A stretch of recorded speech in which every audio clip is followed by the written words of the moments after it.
the Secretary of Commerce of the United States. In the Department of Commerce, we are constantly alert to trends that mean a healthier national economy, better business for the nation as a whole.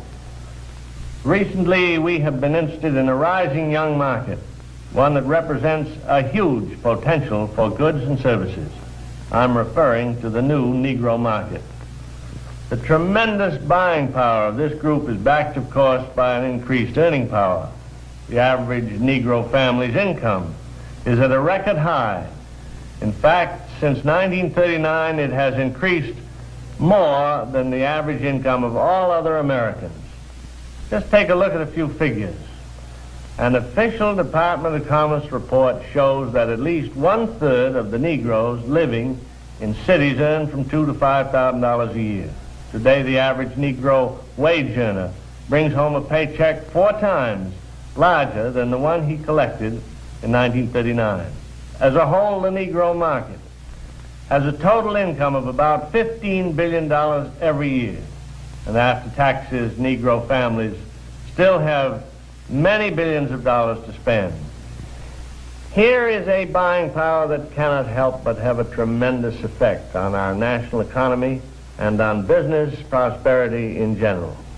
When these dollars are spent for a wide range of goods, services, and employment, business everywhere is bound to feel the impact. We must realize that something has been happening economically in our country. People are on the move. The population is shifting. The makeup of metropolitan populations today is different than it was just a few short years ago. To give you a better idea of what we mean, we set up several cameras, candid cameras, in a number of shopping locations. Take a look at these shoppers.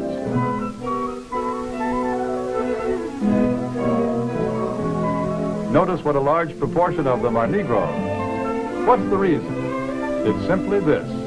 Negro families are moving into the cities where there are more job opportunities. Here they find occupations with more prestige and security, jobs that pay more money. As a result, Negro families today often make up the largest part of central city consumer prospects. A shoe store in Chicago's Loop, for example, reports that more than 50% of its customers are Negroes. In another case, a drugstore located at a transfer point in a non-Negro neighborhood finds that its Negro customers total 25%. The trend is plain. The new Negro families today are moving into more populated areas, to the cities, where there are more stores, more buying opportunities. Since 1940, in San Francisco alone, the Negro market has increased by 89%. In Chicago, by 81%. Houston, Texas, 45%. Philadelphia, 50%. The impact of this new buying force is so tremendous that actually in 14 major United States markets, a product cannot be number one without Negro support. A product must have the backing of this big new buying power to be a leader in the field. What do you have to sell? Chewing gum or cars? Toothpaste or transportation? Whatever it is, here are millions of prospects, and these prospects are everywhere. Negro customers can no longer be pigeonholed. They cannot be classified as prospects who trade only in certain stores, certain neighborhoods. Today, Negroes shop downtown. They shop in supermarkets. They shop in small neighborhood stores. They'll buy from anyone who wants to sell to them. But we all know that before you can sell to customers, you've got to get to know them. You must understand something about them. What do the Negro customers buy? Why do they buy? How do you sell to them? Let's find out.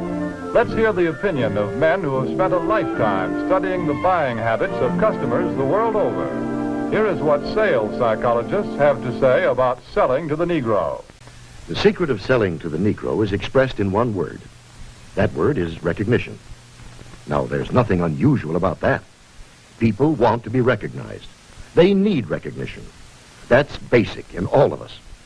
But perhaps because he's had so little of it, the Negro needs even more. He needs to feel important and appreciated.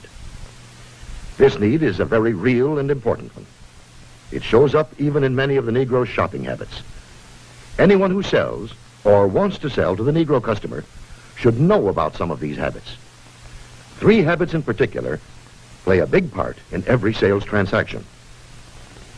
To begin with, most Negroes buy by brand. They ask for products by name. They're quick to turn down off-brands. Do you wonder why? You see, for a long time, the Negro has been sold a lot of shoddy, second-class merchandise. So now he asks for name brands in order to make sure he gets his money's worth. Buying by brand, that's the first important Negro buying habit. Now for the second.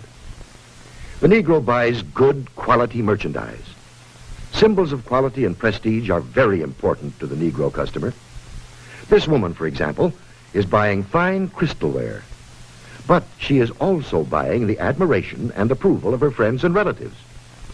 Listen to her thoughts. My, isn't it beautiful? I can hardly wait to show it to Sally and Joan. It's a well-known fact that many Negro customers are influenced by the opinions of others. What their friends may think of a certain item often decides whether or not the sale is made. So remember, the Negro buys quality merchandise. That's the second important point. And here's the third thing to remember when selling to a Negro customer. When he specifically asks for one thing, don't try to sell him something else. Don't try to switch him at the point of sale. If you do, he'll probably react something like this. Doesn't he think I've got the money to pay for it? There's a reason for this reaction. Again, because he's had experience with cheap merchandise, the Negro resents being offered a substitute. He wants to be sold on quality, not price.